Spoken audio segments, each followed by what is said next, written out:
Supporters of Taronga, and they are 100% Australian owned, being powered by the Great Snowy Hydro. So they are leaders in renewable energy and sustainability, which is really fantastic.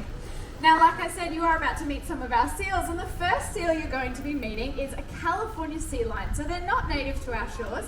These guys are natively found up and down the western coast of the United States. So from ranging at about Vancouver in Canada all the way down to Baja, Mexico.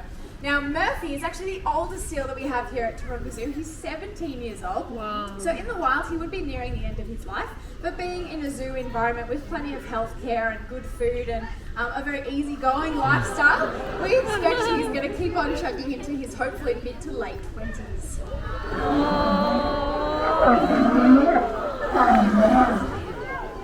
Now, being a California sea lion as well, he has that one thing that no other seal species has, and it's that loud, distinct bark that most people do associate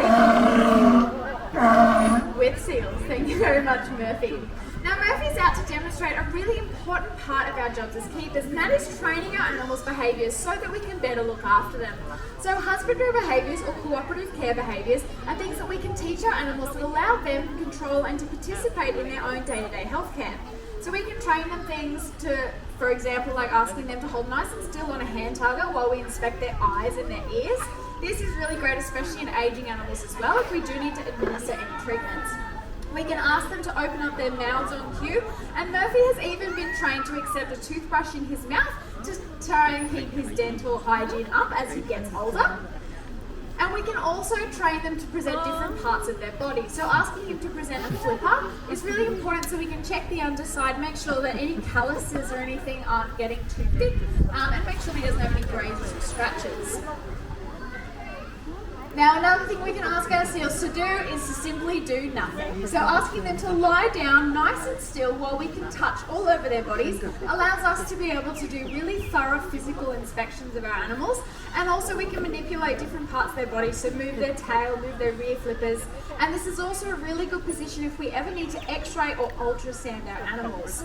So we do have a few breeding programs at the zoo for our long-nosed fur seals and our Australian sea lions. And so asking our female sea lions to adopt this position is quite a vulnerable position, but it's also really great for us to be able to ultrasound when they are pregnant and see how that pup is developing. Now, obviously, we have to have a lot of trust and a really good relationship and bond with our animals to be able to ask them to do these and have them. That's very nice, Murphy, showing off a bit there. So Murphy weighs in at about 200 kilos, so that's all of his body weight on those front two flippers just then.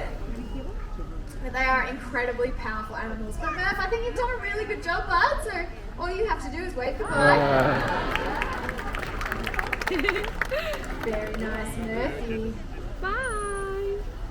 Now you may also notice that every time Murphy does the correct behaviour, you hear a whistle blown and then he gets thrown a fish. So this is what we call a different species.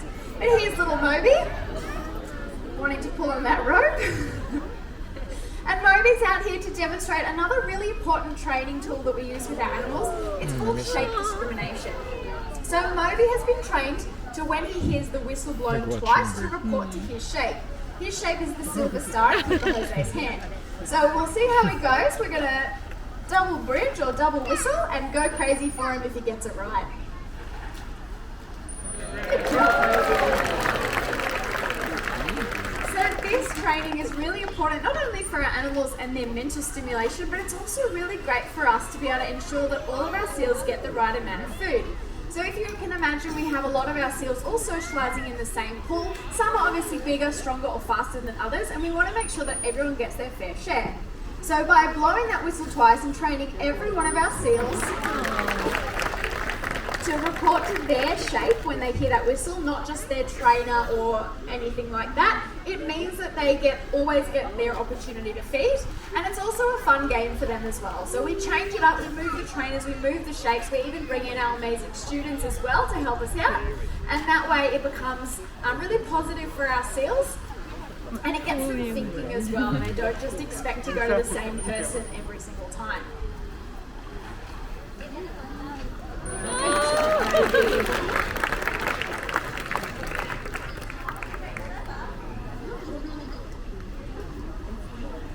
Now Now Moby, being an Australian sea lion as well, he is an amazing ambassador for his species, and as he swims around you'll notice he is very, very different to the California sea lion you saw before. But I think Moby has done an excellent job. What do you guys think? I'm just going to give us all a big wave goodbye and head on home. Cat Abel. And this one, we want this to be a really positive experience for him. He is very cute. And as he comes around, you can get a really nice close look at him, which you probably wouldn't ever get to out there in the wild. Now Abel is only 4 years old, so he's a very young seal still, and by taking him out for a little and rolled up on the sides of his head, and this means that when he moves around he folds his rear flippers under his body and uses his front flippers as well underneath, and that actually allows him to almost walk on land like a dog cat.